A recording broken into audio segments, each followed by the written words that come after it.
Hello all, welcome to Extra Drama. Here is our non-spoiler review of the film Game Changer. Movie చూసిన తర్వాత నా personal experience చెప్పాలంటే it's an okayish film for me and ఒకసారి అయితే చూసేయచ్చు. ఇక detail రివ్యూలోకి వెళ్తే ట్రైలర్లో చూపించినట్టుగానే ఒక ఐఏఎస్ ఆఫీసర్కి అండ్ ఒక కరప్ట్ మినిస్టర్ మధ్యలో conflict with an underlying flash back portion ఈ మూవీకి మెయిన్ థీమ్. మూవీ ఒక డీసెంట్ ఓపెనింగ్ సీక్వెన్స్తోనే స్టార్ట్ అవుతుంది and then college portions or love track ఒకటి చూపిస్తారు, అది అంతగా వర్కౌట్ అవ్వలేదు. But post that Ram Charan and SJ Surya confrontation scene నుండి ఇంటర్వెల్ బ్లాక్ వరకు చాలా బాగుంది అండ్ ఇన్ఫ్యాక్ట్ ఫస్ట్ హాఫ్ అనేది ఒక గుడ్ నోట్తోనే ఎండ్ అవుతుంది. Coming to the second half flash back portion అంతా చాలా బాగుంది. స్పెషల్లీ అప్పన్న రూల్లో రామ్ చరణ్ పర్ఫార్మెన్స్ అయితే ఎక్సలెంట్గా చేశాడు.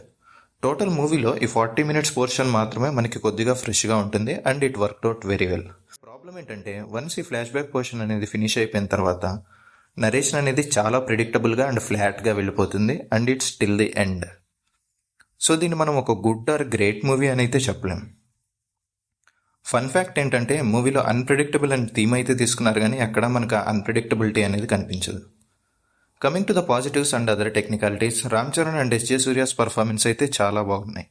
Thaman scored very big with his BGM. తన మ్యూజిక్ ఈ మూవీకి one of the biggest positives అని చెప్పొచ్చు.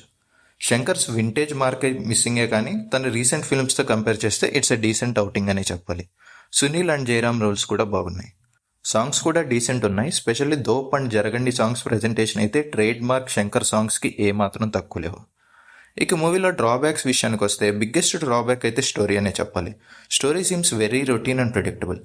నిజానికి కార్తిక్ సుబ్బరాజ్ స్టోరీ అంటే పర్సనల్లీ చాలా హై ఎక్స్పెక్టేషన్స్తోనే వెళ్ళాను, బట్ ఈ ప్రెడిక్టబుల్ స్టోరీ లైన్తో కొద్దిగా డిసప్పాయింట్ అయ్యాననే చెప్పాలి. ఆల్సో శంకర్స్ బిగ్గెస్ట్ స్ట్రెంగ్త్ అనేది డ్రామా, బట్ ఆ ఫ్లాష్ బ్యాక్ పోర్షన్ తప్పిస్తే మూవీలో ఎక్కడ ఆ డ్రామా సైడ్ని అంతగా ఎక్స్ప్లోర్ చేయలేదనే చెప్పాలి. That's our detail review guys. Again one వర్డ్లో చెప్పాలంటే it's an okayish film and a one time watcher for me.